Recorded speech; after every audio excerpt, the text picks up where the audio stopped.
Awesome to welcome Iona head coach Tobin Anderson to the Basketball Podcast. This is Tobin Anderson's second appearance on the Basketball Podcast. Tobin led the 2022-23 FDU squad to a 21-16 overall record and 10-6 in Northeastern Conference play record. The Knights earned the NEC's automatic bid and earned 2 wins in this year's NCAA Tournament, a first 4 win over Texas Southern and the first round win over Purdue Boilermakers. It was just the second ever win for a number 16 seed over a number 1 seed in tournament history. The year before Anderson's arrival, the Knights posted a 4-22 record. Prior to FDU, Anderson had a highly successful coaching career at St. Thomas Aquinas. In 9 seasons, he turned Stack into a perennial top 25 program in Division II. Anderson has had previous head coaching stops at Hamilton College and Clarkson University, as well as being an assistant coach at Siena. Tobin, welcome to the podcast. Thanks, Chris. Great to be back. Good to see you. Are you now the most popular coach in America? The world? Not my house, I'm not, but whatever. Some places, I guess. I don't know. Oh, man. I mean, people know we're friends, and what an enjoyable experience to be able to watch your team and watch your season just in general. And, I was there in the fall and got to spend some time with your program. And, I remember you were worried about winning your scrimmage or competing in your scrimmage, let alone worrying about getting to the Final Four or getting to the tournament or whatever was going to happen beyond. Yeah, I think every coach is always so nervous about just being able to win any game, So we were playing Navy in our first scrimmage. And I'm like, we're going to get drilled. It's going to be bad. Like, we're going to have to keep the guys' spirits up, to try to have some confidence somehow. And we actually played. That was actually the day that I thought there's a chance. We actually played pretty well. And I'm like, all right, maybe there's a chance that we could be a halfway decent team. But like, any coach is worried going into the season, like, this could be just an impossible situation. So we, you saw us in the fall. We had some tools, and we got a little bit better and did a good job of maximizing our strengths and trying to hide our weaknesses. And we played well at the right time. We were not a good defensive team. We played great defense the last month of the season. So I guess that's what matters the most. It does. And, I don't want to make this about, selling your all access basketball pressing system, but maybe just talk about from that perspective, because part of the thing at that time of year was you were introducing a new offense, a new defense, and one that probably most of your players hadn't really fully experienced beyond the ones that you brought with you. So talk a little bit about that, because a lot of coaches are going to install your pressing system, for example. What are some things they should look for? Yeah, well, I think the videos are great because it kind of shows you from A to Z how we had to start off, and that's what we had to do. And we're not, like I told people before, I don't hide anything. It's like, this is what we do. This is how we press, how we play, and for us it was good. We put all that stuff in 1 year, and honestly, we got pretty good at it. It's not that complicated, but you got to do a good job being organized and having a plan, and we did, yeah. I think the pressing stuff, people see it sometimes as too complicated or too much to do, and I actually think it's fairly simple. You just got to believe in it. You got to do it every day, and any good coaches, Chris, you've been around a lot of good coaches, and I have too. Is you got to believe in what you do. You got to believe in what you do, and you can't go, things don't go well, you can't abandon ship and try something, let's try something else today. And we tweak things all the time, but we believe in what we do, and we do it, and happen to be, pretty good for us this year.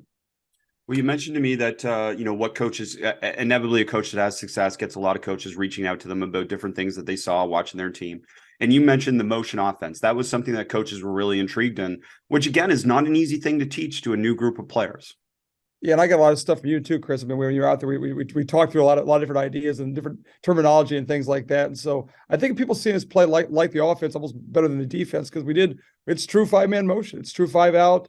We don't put a guy on the block for the most part. Now, if we had a 7-footer, we could put on the block. If it could score 25, it'd be a different story. I think most of us don't have a post guy who can play this back to the basket all the time. So we run 5-out motion, and there's a little bit of Bob Knight concepts in there. There's a little bit of dribble drive, Wahlberg concepts in there. A little bit of the gets and the plugs and the zooms and all the stuff we talk about. But I think what you want to do is you want to play towards the strength of your personnel. So we had a 5-man who could shoot the ball. So instead of making him a true 5-man, he played on the perimeter and did a lot of stuff out there, and he stretched the defense out, let us drive the ball, and we became a very good offensive team, which I wouldn't say I was surprised by, but I didn't think we could that would be our strength going into this season, and end up being the best thing we did. So, and I think teams had a hard time guarding us. Do you think more teams, not that they should run motion, but do you think more teams can run motion because, that's something that's it used to be really popular, and, Yep. Maybe it's coming back because of you, but, talk about that a little bit. Yeah, I mean, like I talked about before, like my dad was a high school coach. He took a bunch of guys from Iowa who were basically farm kids and small town kids. He only had 2 college players his whole high school coaching career in Iowa, and I was one of them. So it was not, the talent level was not that high, obviously. But they ran all motion. They ran all true motion and Bob Knight motion and a little bit of what Chris Beard ran at Texas Tech, and what you got from Knight and Henry Iba, and So I believe in it. I think, to me, how my mind works, I'm better off at coaching concepts and coaching ideas and thoughts, and giving the guys the freedom to make plays. And I do think we've had a lot of success in March. We've had a lot of success. You look at our record, and it's not me, or it's not the coaching. It's the fact that our guys keep getting better. And I think motion continues to get better as the year goes on, because there's never a thing where you say, well, hey, it's perfect, or we've reached the highest level now, or this is the best it can be. It keeps on getting better. And I thought our motion in the NCAA tournament was maybe the best we'd run all year long, which is kind of how it should be, right? It should be getting better by March. But a lot of that's just our guys getting better at what they're doing, and me not having to come down the floor and saying, hey, let's run this set or that set. We run, and you put a couple sets up on your Twitter, which I really appreciate. Now the teams will be able to guard that stuff better. We're supposed to be friends here, Chris, right? But like, nobody pays attention to my stuff. Don't worry.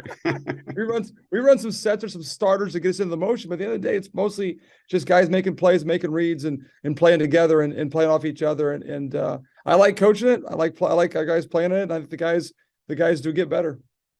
And players develop in other systems too, but that's the one thing that stood out to me, is how much your players develop throughout the season. And I do believe there's a part of that is that you give them some freedom, you give them some opportunities to make decisions, and then they become adaptable because of that on both offense and defense. They are much, much better at solving problems because of the freedom they get from the structure you've given them. Absolutely. Yep. And that's like problem solving is such a huge part of what you do as a coach, and what the teams do as a team. And like, you play a game, and we played some important games on the stretch that you can't call timeout all the time. You can't stop and diagram a play on the board. It's at a certain point, they got to make decisions. They got to make plays, and that's got to come from practice and how you do things every day. And I think our guys are good at solving problems. And I think our staff is pretty good at that too. So, and we don't always have all the answers. I mean, some people say, well, you should call more, call a timeout here, so I'm not sure I would know what to tell them, and say, we're going to run motion. Let's get a good shot. Let's get the ball in the paint. Let's get the ball side to side. Let's make something happen. But like, at the end of the day, they got to figure it out, and with the right teaching. I mean, obviously you've been in our practices just like yours. We spent a ton of time teaching. We spent a ton of time drilling stuff, watching film, but I think the guys have a little more control than most in motion than most offenses.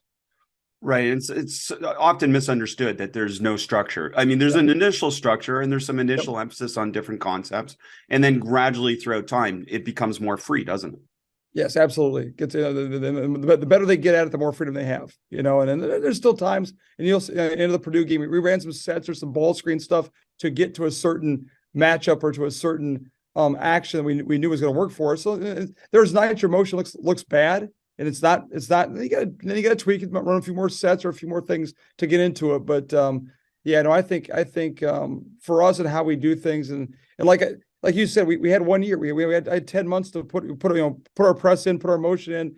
And I thought by the end of the year, now a big part of that was our players believed in what we were doing, and they really bought into it. You saw when you were out there, like our guys really had a hunger for getting better and wanting to learn and wanting to get better. So that's a huge part of it too, is guys who want to do that kind of stuff. And part of the deal was when I took over the program, they were so bad that they wanted something different. They wanted some change, and that helped. The psychology of that is interesting when guys want something different and want to change. And I think sometimes harder jobs are the ones where they've been winning for a long time, maybe like Iona, where they're used to winning 25 games every year. That might be a harder job because they're like, why should we change what we're doing? It's been successful. So we'll experiment and see how that goes. Next year, this time, we'll see what the conclusion of that is.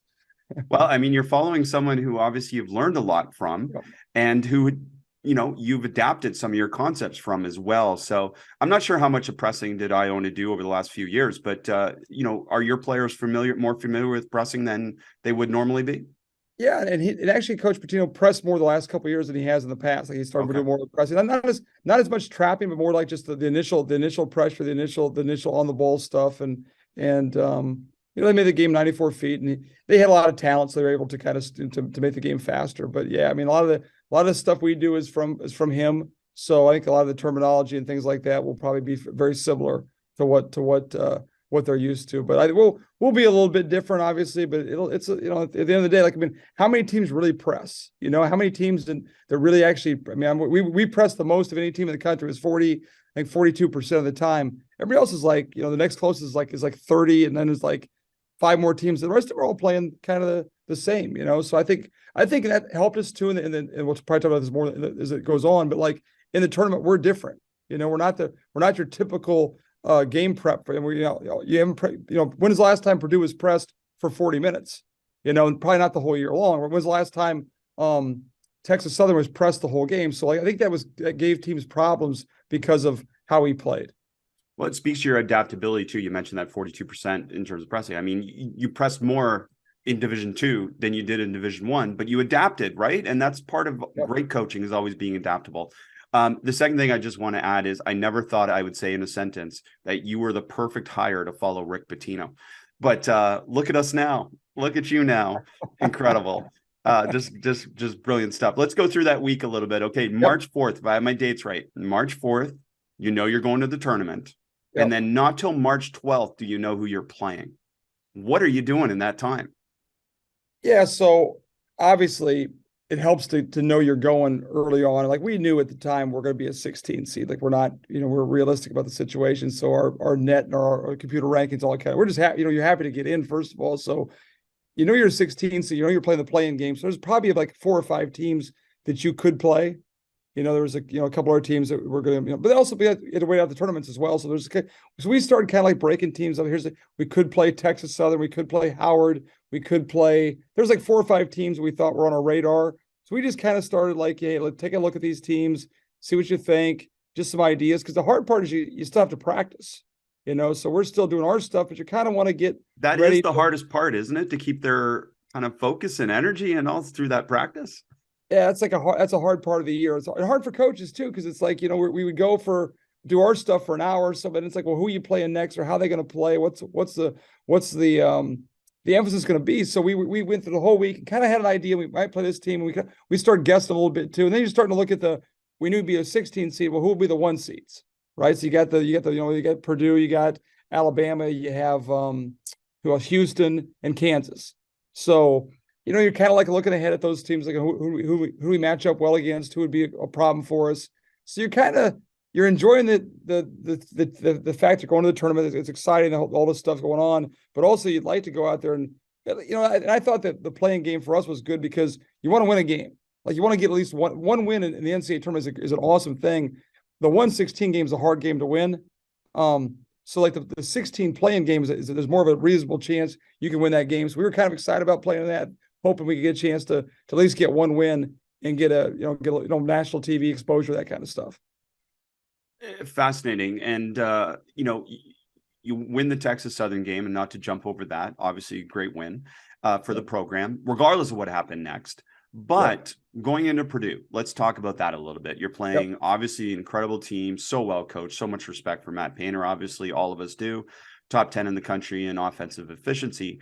But you notice some things that maybe they don't do as well versus a team like you. So can you talk about kind of where you start to focus in on some of the things that you could possibly exploit? Yeah. So like I said, there's 4 number 1 seeds. We didn't want to, Houston's a problem. Kansas is a problem. I mean, they're all problems. They're all problems. They're all problems. They're all. But in terms of style of play, probably Purdue was the right one, right? That was the one. Yep, that was the one. That was a team like we can. And we didn't think we'd play Purdue. We thought we'd play Kansas. We thought that would be because they were the overall number 1 seed. So I'm not sure how the whole thing worked out, but we saw things in Purdue. First of all, like just style of play, right? And I think that in the motion, I think the first thing we saw was, well, who's Zach Edey going to guard, right? Because our 5-man can shoot the ball and stretch the floor and play on the perimeter, like, well, he's going to have to run in transition, right? And he's going to have to guard somebody in the half court. We had a bunch of guys our 3, 4s, and 5s could all shoot the ball, could all pretty good offensively. He's got to choose one of those guys to guard. And the good thing was against Texas Southern, the kid Ansley, who was our 5-man, he scored 28 points. So I think Coach Painter said, well, we can't put Edie on him, so we'll put him on one of the forwards. So we knew from an offensive, which is usually you gear up defensively, who's going to guard this guy, what are your matchups? It was more so like he's going to have a hard time guarding. He's going to guard somebody on the perimeter. So our motion really, I thought, would cause them problems, him having to guard somebody.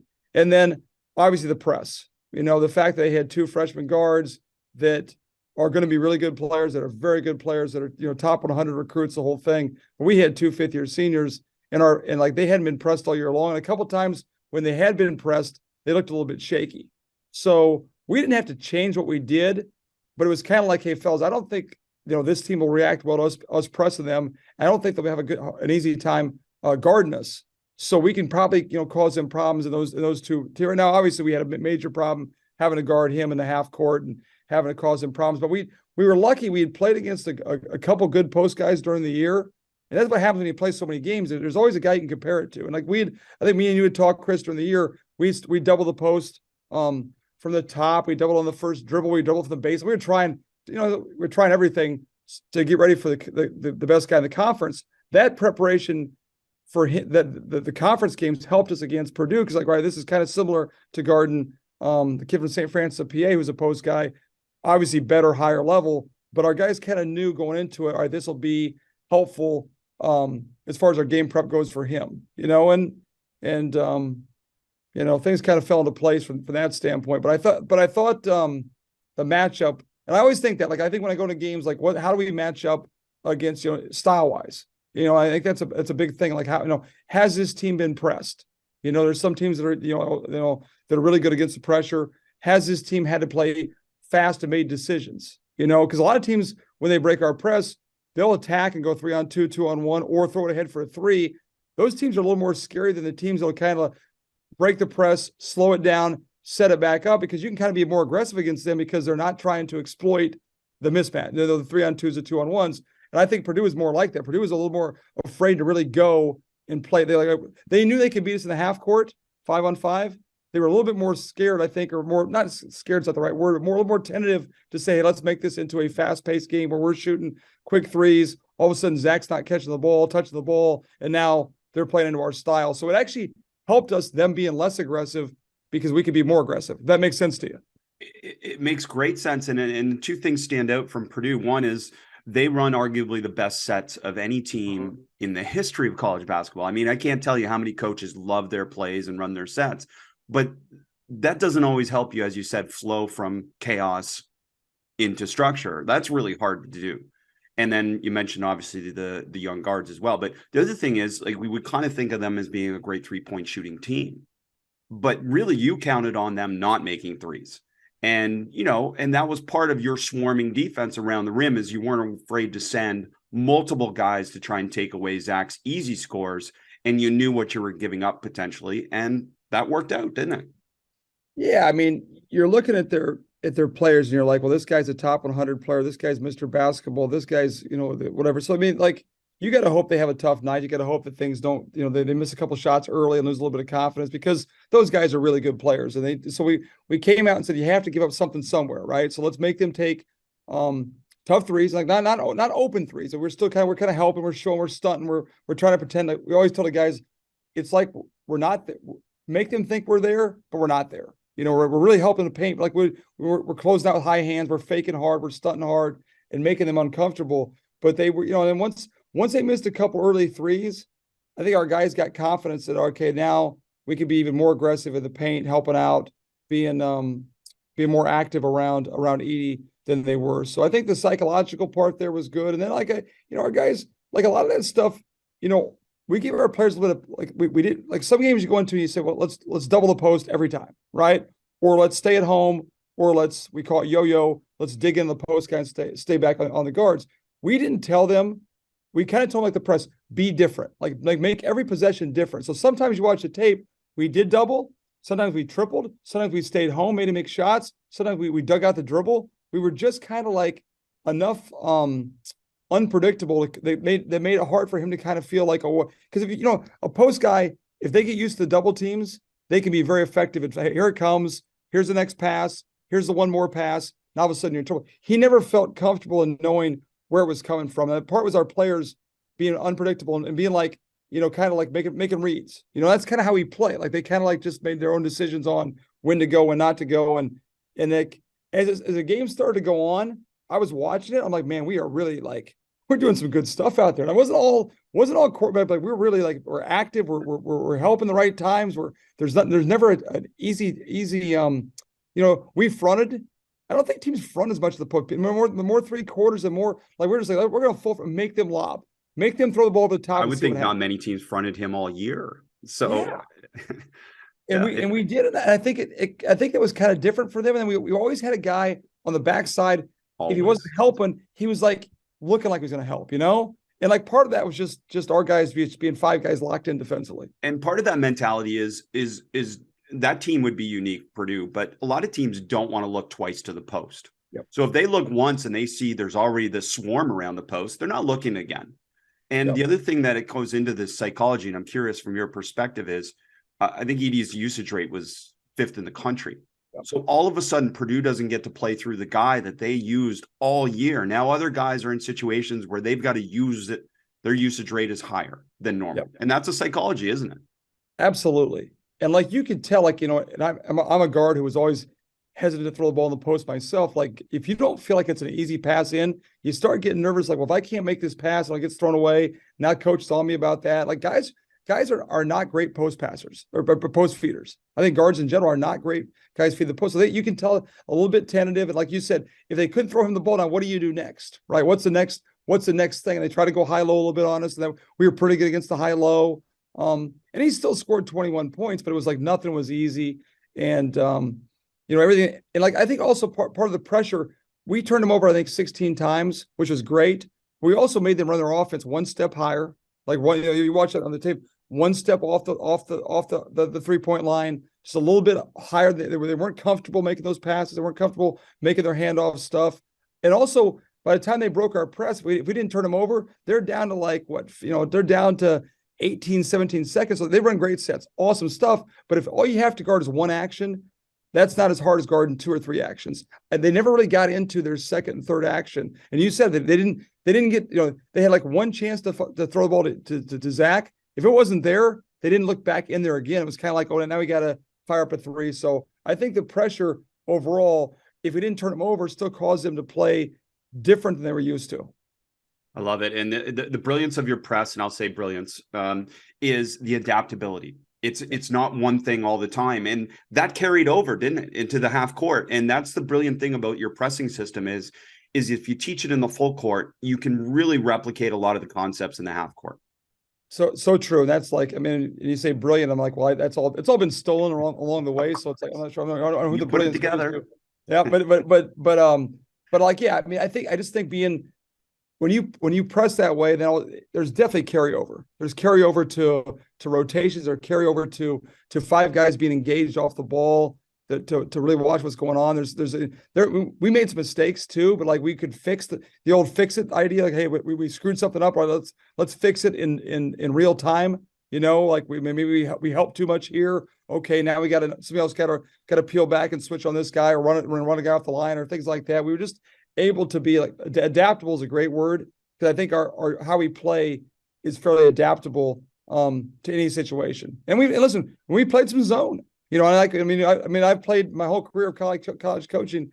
I probably played, I don't know, less than 50 possessions of zone. We played a lot of zone down the stretch. And I kind of like what St. Peter's did with Shaheen Holloway the year before.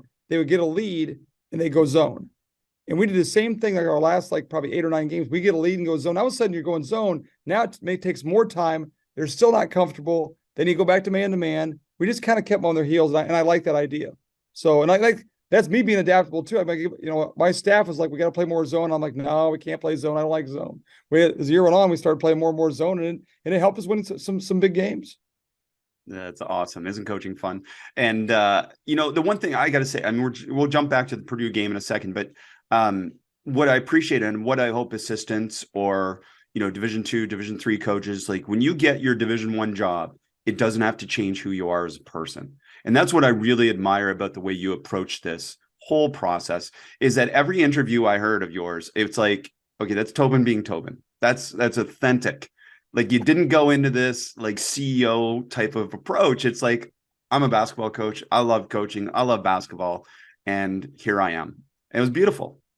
Yeah, Tobin being Tobin is not always the best situation all the time. But yeah, no, I just listen. I was I did feel good about the fact that I'm a small college guy. Right, my dad's a high school coach, a small college guy who went up that way. And like I listened to your podcast with Dave Hickson. I'm like, there's a guy who won all these games in Division III. Like there's great coaches at all levels, as we all know.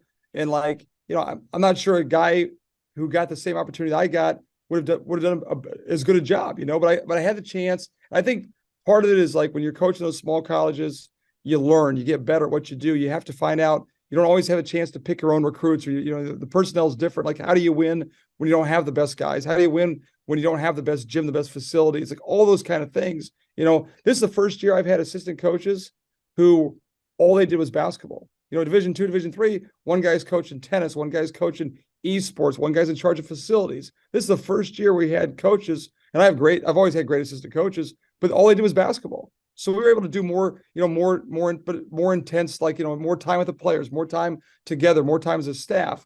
But like at the end of the day, all that small college stuff just makes you more prepared. And my dad always told me, he said, at some point, in your career, you'll get a chance to hopefully be a Division I coach. Make sure you're ready, because you might only get one chance. You might only get one chance. And like, if you screw it up, if you don't do well, that's all the chances you get, because I'm not connected to the Duke family or the Kentucky family, all those people. So like, I've got to do a good job if I get a chance to be a Division I coach. And so I think all that preparation, and like, I love the fact that I was able to kind of like sound off for some small college coaches, because that's what I am, And so like, I love the fact that there's a little bit of notoriety, not only for small college coaches, but small college players. My two guards, Grant and Dimitri, they're Division II guards. And we found out in the tournament, maybe they're a little bit better than Division II guards. They were two of the best players on the floor. So I was happy for that the whole world got to see that there are some basketball beyond just what you see on the ACC or in the ACC or the Big East or the Big Ten. Absolutely tremendous and well said. And least people think I'm so smart. You gave me a scouting report here of the Purdue game. So talk to me a little bit about the ball screen coverage with Edie and without Edie, and the differences in terms of that. How we attacked him and ball screens? Yeah, so if Edie's setting the ball screen, you're soft, and if he's setting it on the wing, you're ice, that type of thing. Yeah, we were trying to keep the ball on the side of the floor. Like, we were concerned going into it about the high-low stuff, and so we were trying to keep, let's just get the ball to his side, keep it on his side, and make it hard to reverse the ball. They hadn't been iced a lot, so we went going through the ball screen defense. We thought the ice would cause them problems, and the same thing, the middle stuff was just kind of like, get. And we told the guards, you have to get through. The more we have to help, the more we have to come over and tag and do more things off the ball, the harder it's going to be. So we were trying to, our guards are pretty good at getting through screens. So we told them, you can go over or under. I don't care what it is, but you got to be there when they come off those screens, because we cannot be over helping off him where now all of a sudden now he gets a seal, they throw it inside, they get a high low or a dump down for him. So I thought we did a really good job, our guards, are getting through all that stuff. And I've always used the principle, the king and queen concept. Like, if you feel like on the ball, you can really cause, like, you're the king. Like, I feel like I'm the king of this matchup. I can cause problems. Like, be a little more aggressive. I thought our guys were very aggressive on the ball with those guards. And you can tell the first 4 or 5 minutes that they didn't like to be pressured. And so I thought even in the ball screen defense, we kind of made them go in directions they didn't want to go into, and made them play how they didn't want to play. And I thought that was effective. One other thing we did too is, like, we started about the last month of the season, we started forcing weak hand. We started forcing all guys. We were kind of like, at first we were kind of like playing head up, and we said no middle. And then at a certain point, there's 3 guys out there. Well, this guy can't go left. This guy can't go right. This guy can't go left. Why not just take that strong hand away? So Tom Bonica, my assistant, said, let's just start forcing weak hands. So we started doing that. And that was helpful to us. It gave direction a little bit to what we're trying to do. And I think even at that level, there are guys who have a hard time going to their weak hand and making plays, making shots, making passes. I mean, the old Dave Smart idea. And Dave and I talked a lot during the tournament too. He'd call me up, we'd talk. And so you Canadians, I tell you what, you're known for your hockey, but you guys know your basketball too, because we talked a lot too. And I think forcing to the weak hand helped us down the stretch and helped us in that game too. There's a couple of those guys who had a hard time going, the Big Ten players who did not want to go to their weak hand. Yeah, and again, it's not a knock on Purdue or their style of play, but it is a curious question, and I hope I get to ask Coach Painter that someday, is like talking about the adaptability and the difference between running sets and learning how to play after the play type of things, and playing in chaos and playing in messy. And there's strengths to both and there's weaknesses to both, and so much of it, as you know, is matchup dependent. And this matchup, in some way, that was one of the things that favored your team and your approach. Talk about some of the things offensively. What were you trying to exploit from an offensive perspective in the motion? I thought that was the biggest thing, was like, what can we do to cause them problems? So we were like, well, you're going to have to get Edie involved in like, and they've guarded a lot of ball screens, but we call them gets, we call them zooms, that we hit and get the ball back. We thought that would cause a lot of problems, like flashing his man to the top of the key or to the perimeter and playing off that. Like, he's going to guard, he's better guarding ball screens, but this is something they've got to try to get through on those things. He can't help too much. And so the more he had to help, the better off we're going to be. And we told our post guys, do not roll, because he's going to stay back there. Just pop everything. Pop hard, and catch the ball shot ready, catch the ball looking for a closeout, or get into the second and third action. Like if you pop, like we had a kid, our backup 5-man, not a great shooter, he would pop, we'd throw it back to him, we come off the ball screen with a zoom, we come off, drag him with us as far as he would go, throw it back out, and now get into the next either ball screen or the next zoom or the next we call them plugs. I think we had this discussion when you were up there, that it's a dribble handoff. Yep. And but just make him guard multiple actions, and like we went at him a lot. And we only shot, like, that's a funny thing, Chris, so we shot less than 40% for the game. We didn't shoot like a crazy percentage, but I think we got good shots every time down. Like when we missed some shots, we usually would hit, but we made them have to guard every possession. And the whole thing was, if we couldn't get stuff in transition, make them guard multiple actions, multiple ball screens, zooms, handoffs, flares. We flared him a few times too. I mean, how often is Zach Edey used to guard in flares? And like, never. That was effective. No, right. And so, that it was all good stuff. And, we talk about this and it's great. I mean, the reality is if we played them probably, 100 more times, I mean, they'd have probably beaten us, 95 out of 100 times. But I do think we were able to get good shots. And if you can play against a team and get good shots, you're going to have a chance to win. And we didn't turn it over, and we got good shots. No, you absolutely did, and a lot of fun. And look, I don't want to go into the quote, the more I watch Purdue, the more I think we can beat them. But let's segue a little bit in terms of your pregame approach. Yeah. What are some of the things that you do pregame as a consistent basis that can help other coaches understand a little bit? Well, I kind of think one of the things we're pretty good at, and I got this from another assistant coach too along the way, is after each game, so after the Texas Southern game, right? The next day we come in and we do a thing we call winning plays, losing plays, right? So we'll take 10 good plays that were like, take a charge, dive for a loose ball, make the extra pass, set a good screen. And whether we won or lost, we'll show the 10. We actually go losing plays first. So 10 losing plays first of, hey, we didn't dive for a loose ball. We didn't take a charge. We didn't play off, we went the lane, jumped in the air. Selfish play. So we'll show 10 losing plays first, 10 winning plays after that. We do like a little stat sheet. We do like hustle plays on, we have awards. We have like points for that. We give out a belt for the winner. But after every game, it's consistent. So it's winning, losing, give out the belt. Then it's on to the next game. So after Texas Southern, it's kind of like, right, here's a winning, here's a losing, here's the belt. Now we're on to Purdue. So our approach is always the same, no matter what happens. Winner, and we still lost. We were 21-50. We lost a lot of games too during the year. We were able to kind of come back better because it's a consistent approach all the time. So I think before Purdue, we weren't doing anything different or anything crazy. It was just kind of, here's what let's handle what we did well, what we can do better, and now we get ready for Purdue. I'm not a big believer, like we've talked about this, in big team film sessions. That's why when we do the winning and losing plays, like we do like 10 clips.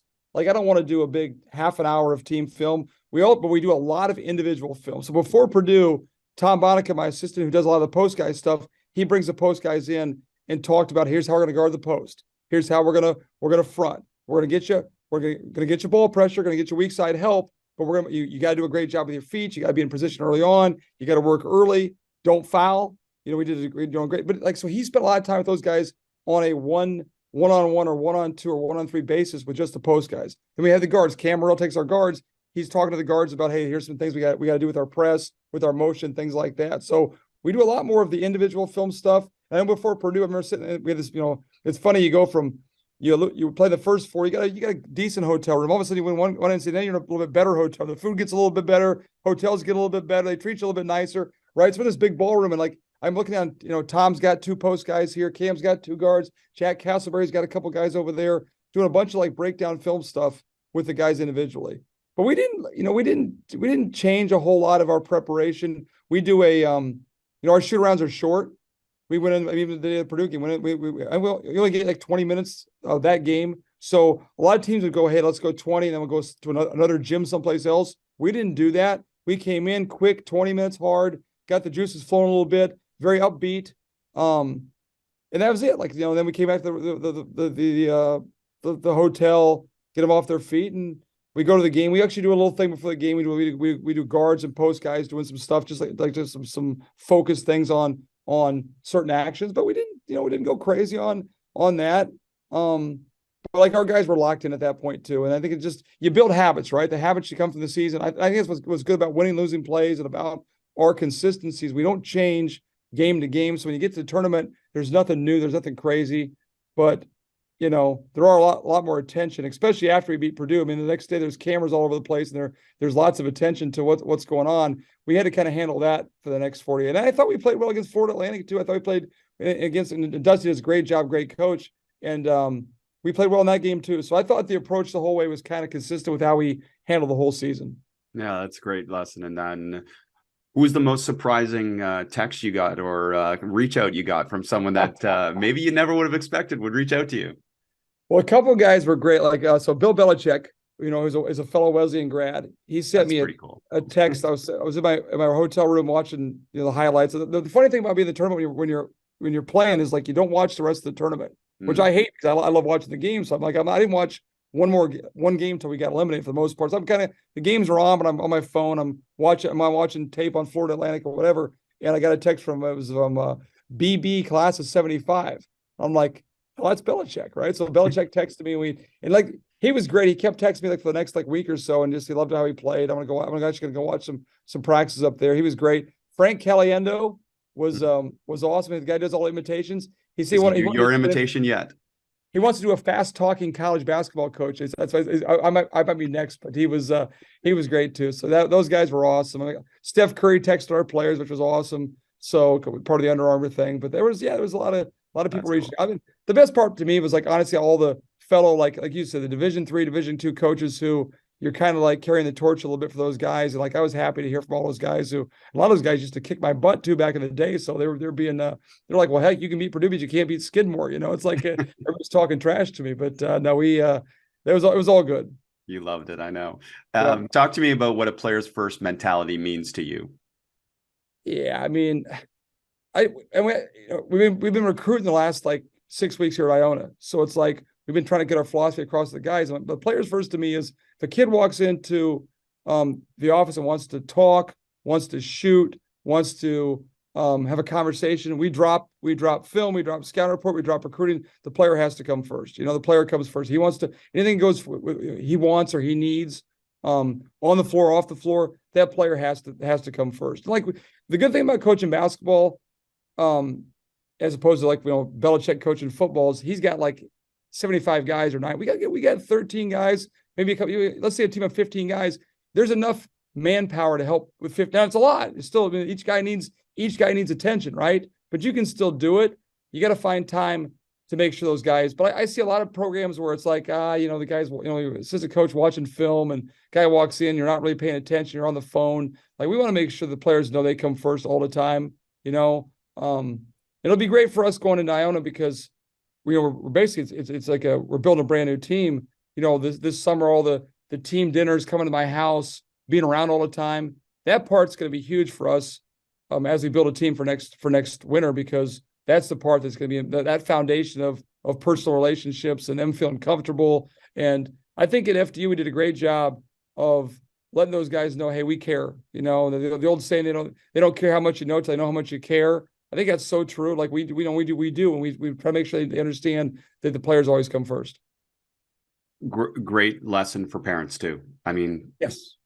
And it just such an easy way to be able to phrase it. If your kids come first, your players come first, you're just going to have a much more successful program and hopefully much more successful kids as well. Chris, when you came out to visit me, I had to go watch my son's cross country. I left the clinic. I was like, I hate to do this. I'm going to watch my son run cross the conference championship. So I drove back to the clinic, watched him win the championship, came back. We had dinner at some restaurant, and I think I made it was awesome. And I'm so glad you did that, because that's the way it should be. That's absolutely the way it should be. So it's tremendous. And, talk to me a bit about your players and their mindset of being in control of the game. Did they have a mindset of that with the Purdue game? Yeah. I mean, I think it's at the college level, you recruit guys who kind of have that, the competitive fire, the toughness, that part of it's who they are. But I also think that they, I didn't have to talk to our two guards a whole lot. They were like, they kind of knew how the game had to be played. And I think I actually read a quote a couple of days ago, like if you're going to be the same as everybody else, you got to be a whole lot better, because unless you have better players. And I think the fact that we're a little bit different in how we do things with the pressing, with the motion, on the combination of that, we don't have to change a whole lot.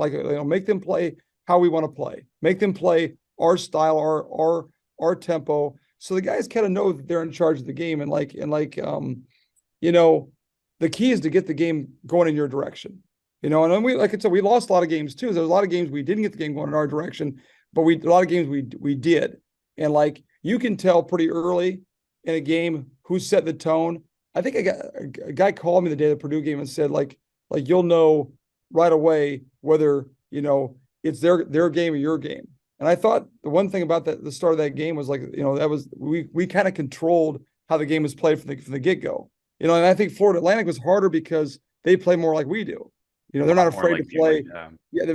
They're like us, just a little bit better. So we kind of, as a staff, we kind of knew that too going to the game. They're very similar to us, just maybe 6 or 8 points better. So it was harder in that game to get control of the game. And we did at one point in the second half, but they were able to bounce back and fight back and play great. They did a good job. But I think you got to set that tone early, not what the score is, but how the game is going to be played. Yeah, absolutely. Take us. So obviously, incredible moment, beating Purdue. You want to enjoy it.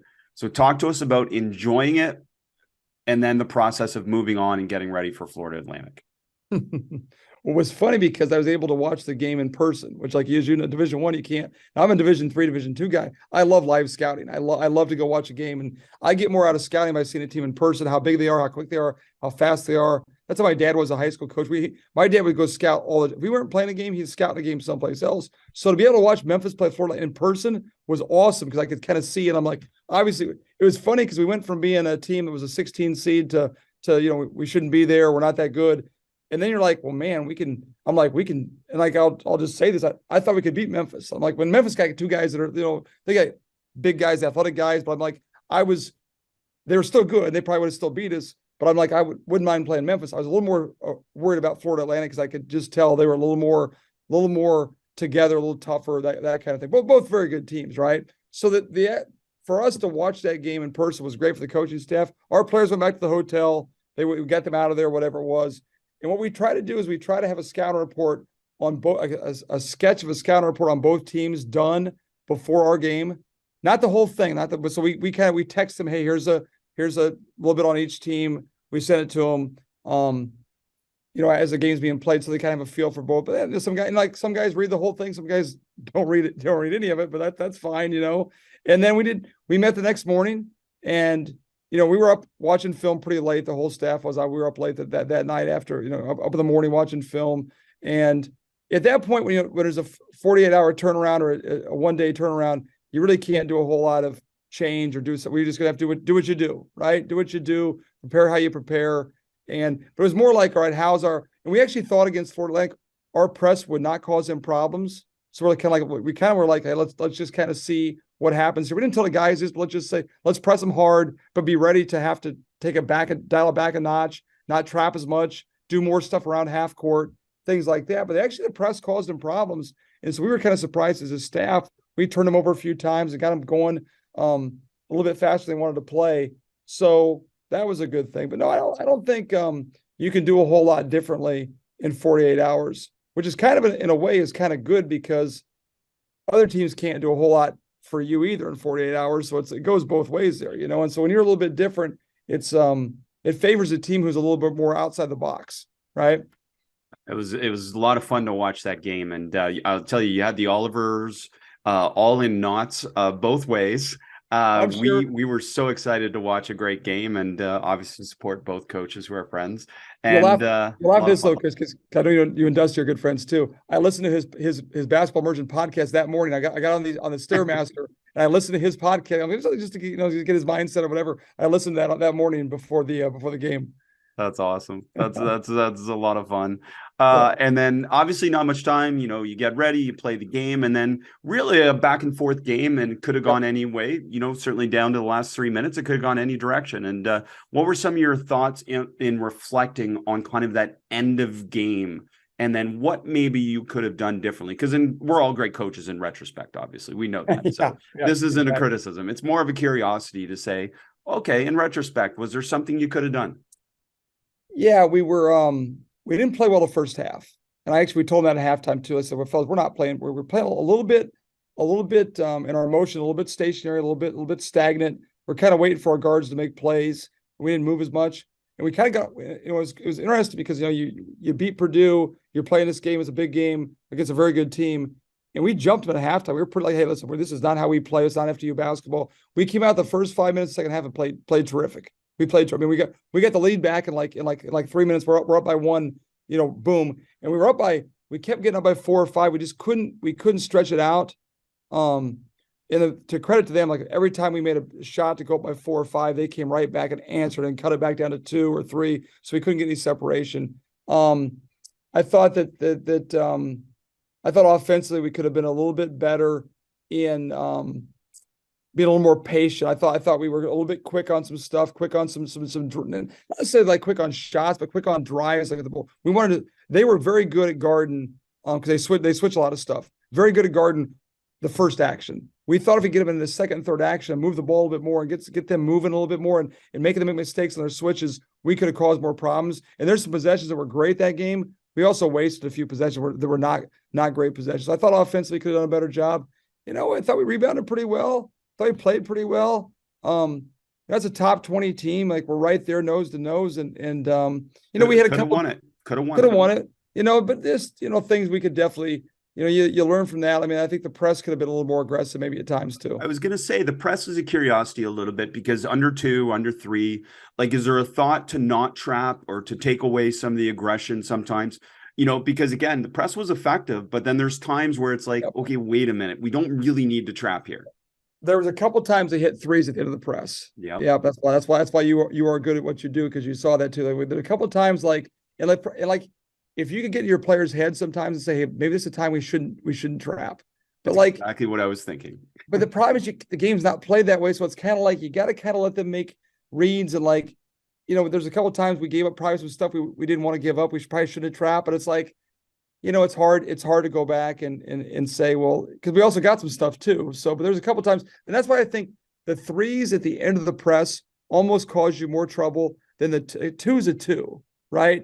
But a 3, throw it ahead, guys in the corner bangs a 3, does it again the next possession. All of a sudden that's 6 points. Those almost are more deadly than the actual layups or dunks or something like that. But there's a couple times I thought if we'd been a little more conservative, would have been a good thing.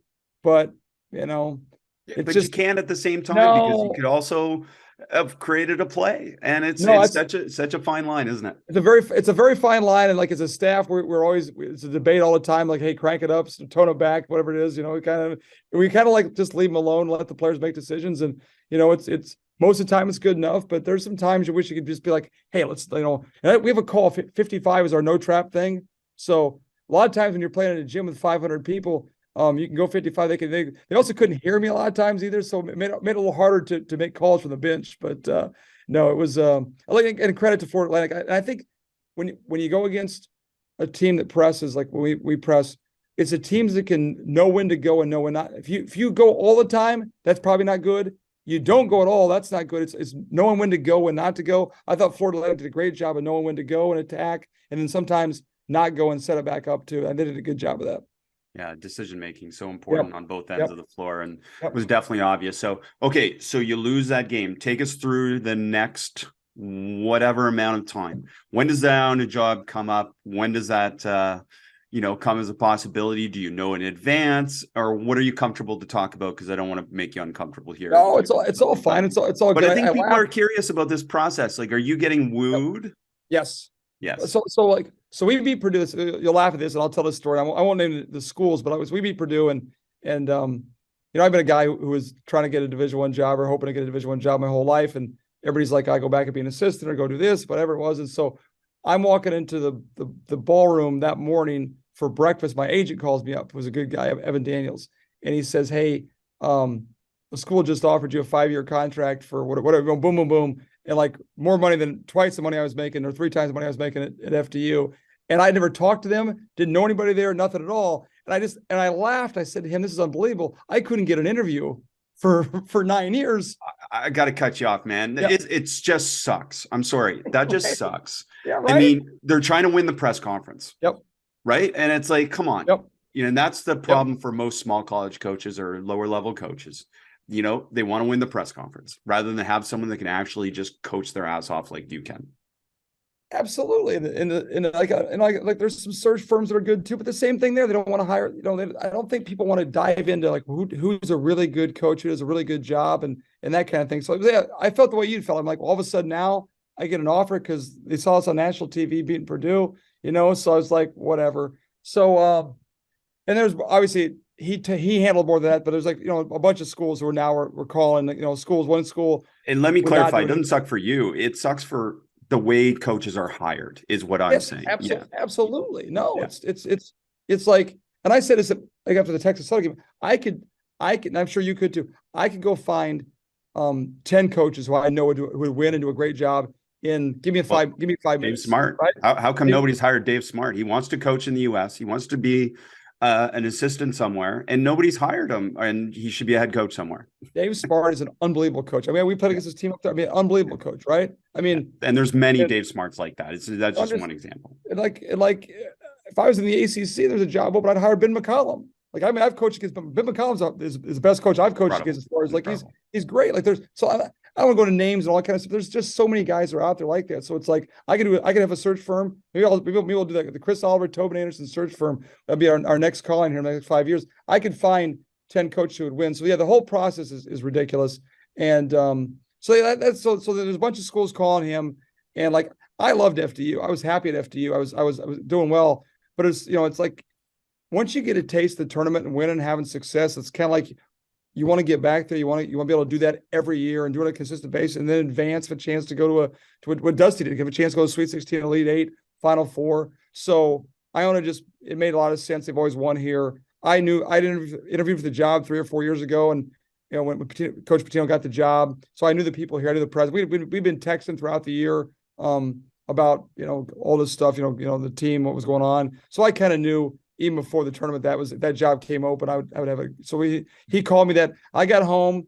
I was on a Today Show, with my wife and I laugh like, who would want Tobin Anderson on a Today Show for God's sakes? So I'm like, I'm on a Today Show. And we go home, and my wife and kids have been gone for a week, so they missed school for a week. So they went to school, put my bags on the floor, literally sat on my couch. I'm like, oh, thank God, we hadn't slept at all.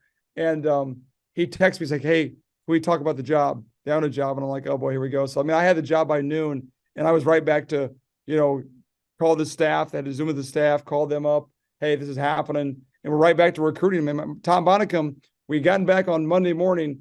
He was in Kansas at the JUCO National Tournament by Tuesday night, watching JUCO teams.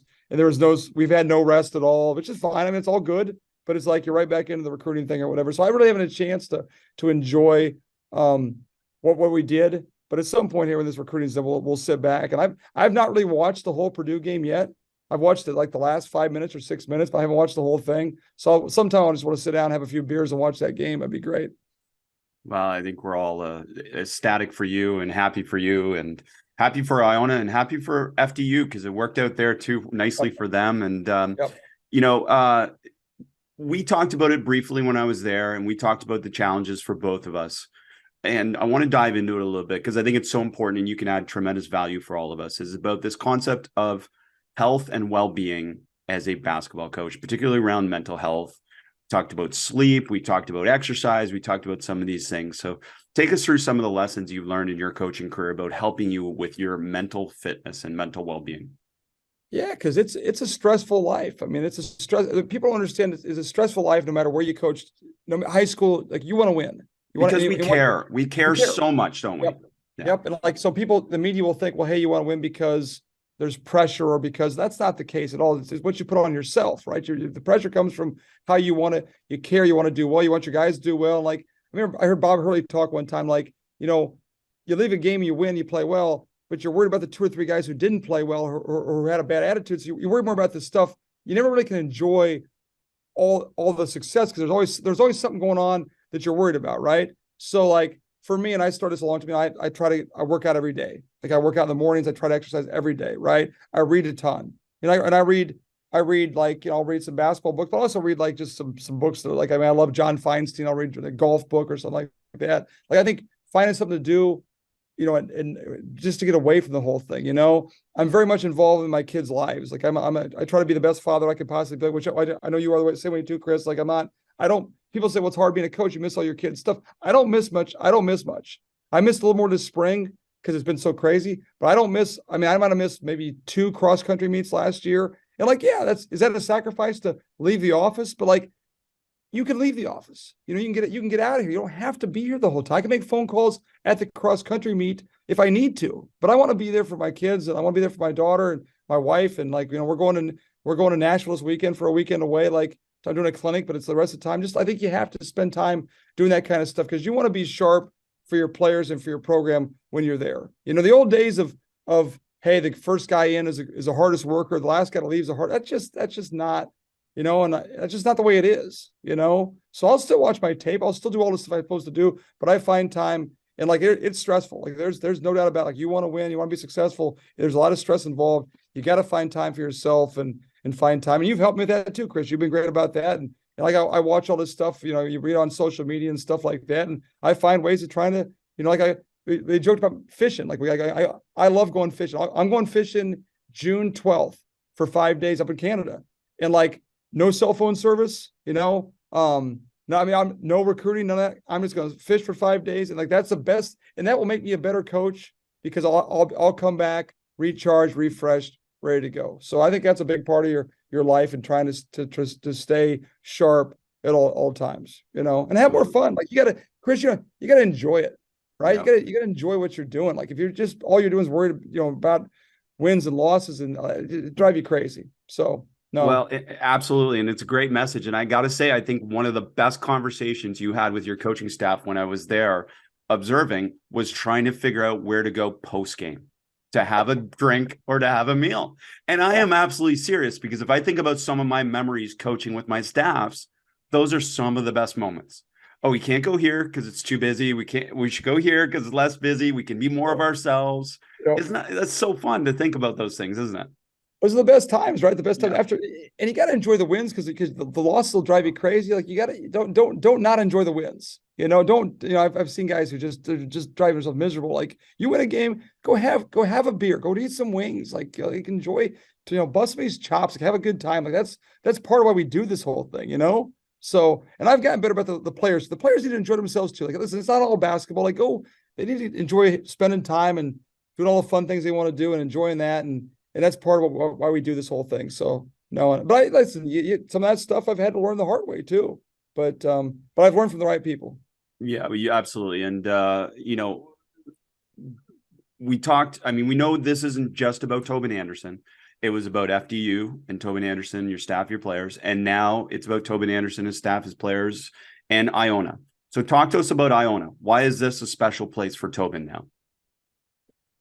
Yeah, I just think there's a great tradition here. They really love their basketball, which I love. It was sold out the last 10 games last year. Every home game was sold out down the stretch. So people want to support. Usually all the coach Jim Valvano, Kevin Willard, the Welshes have been here. Patino, Tim Cluse.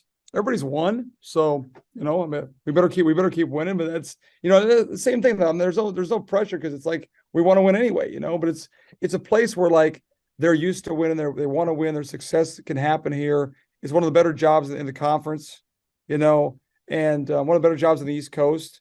And there's just things in place to be successful. And one of the great things too about family, I don't have to move. I didn't know, I've been in 3 jobs in 3 years, and my family's in the same house. There's the dog's in the same backyard. I can still go to Bailey's and get wings in the same place a mile away. So things just kind of how rare that must be, right? We've talked about that. That's got to be a record. Has to be a record of some sort. So that part's good. So no, we'll add it to your Wikipedia. All the things are in place to have a lot of success and do very well. And yeah, I'm happy. I'm happy as heck to be here. And yeah, I think the future's bright. 2 staff members you didn't mention. Got to give a shout out to Joe Popovich and Mike Holloway. And Mike asked me to ask you about your obsession with carbonated water. And I tell you, your staff in your office was one of the best ones I visited this year. Just a great environment to love basketball and to be around people that love and support each other. Yeah, I mean, it's a fun group of guys. We do a great job in getting the staff together. Like you said, Joe Pop is a video guy, did an unbelievable job. Mike Holloway is going to be a heck of a coach. Ray Savage is our DBO, came with me at Iona here too. You don't forget old Ray. So it's funny, like, it's been hard because when you're a Division 3 or 2 coach, you might have 1 assistant or 2 assistants. Now I've got like 8 assistants. It's like having a football staff here. So I got to try to keep track of who's where or whatever. But they're all, listen, I think that helps too. Like recruits come in, they see how we interact with each other. We love playing ping pong. I mean, we're going to buy a ping pong table here for the staff. Like we love playing. Take a half an hour and go play some ping pong or go watch it. Something, and just get away from the whole thing is great. So I mean, I love the guys we have on staff, and I think we don't take ourselves too seriously. And Iona's the kind of place too where you can go watch a soccer game, watch a lacrosse game, watch our cross country team here's won 32. They should be the next kind of podcast. 32 straight conference championships in cross country. 32 awesome. Straight. So I've been talking to the coach who's a great guy. I mean, things that they do too. It's amazing. So I like to be at a place where there's a little bit of interaction with the coaches, and we're a small enough school you can still have those kind of conversations, interactions. So that part's good. It's awesome. And I mean, I can speak, and I know you've been there, like as a coach. I never had a full-time assistant ever in my college coaching career over 17 years. And I would have enjoyed coaching more if I had someone there with me. There's no question, just for that camaraderie and the shared experience of the ups and downs and different things like that, and not being so damn lonely, especially after losses, eh? Yeah, it's still pretty lonely sometimes too. No matter how many guys you're around, you can still be lonely. But no, that's one thing. It's been good. But I'm like you. I spent 20 years with a guy who was, he finished practice, go out and coach a tennis team. He's going somewhere else. Like they're never just basketball. So it's nice. So Tobin Anderson, basketball.com, the all access pressing system has been so well received. I know you've got a ton of people reaching out and so many people compliment you of that. And, Tobin, we got to do your motion offense now. It seems like people want your motion. So can we put that together? We're doing it. Absolutely. 100%. We're going to do the motion. We're going to do it as soon as we can, get you out of here to New Rochelle and get that going. And I love doing the tapes. You do a great job, Chris. I mean, obviously the podcasts are great. The tapes, the videos are great. And like I told you, we'll show you the whole motion. We'll do all of it. We're not going to hide anything at all. We'll just do the whole thing. And people say I'm crazy sometimes for sharing that much, but I'm like, what the heck? I mean, that's how I got better as a coach myself. So I think it's an unbelievable, what you do is an unbelievable forum, and we're friends, but I'm also like, I admire all that you do for so many coaches. And so if I can help in any way with that, I think our pressing tapes are great. People always I'll share, I'll talk, I'll make phone calls. I talk to guys from all over the country about the press and things, but those tapes are the best way to kind of learn everything. And then we'll get the motion going here soon. And maybe we'll put my zone in at some point. We'll have to do that. The third installment when we start playing zone. Definitely. Swarm the post defense is coming next. We'll do 4 full videos on that. It's awesome. Tobin, I can't thank you enough for sharing the game, man. You're just, it was a magical year, and I'm so happy for you. And I know so many people are as well. Awesome, man. I appreciate that, Chris.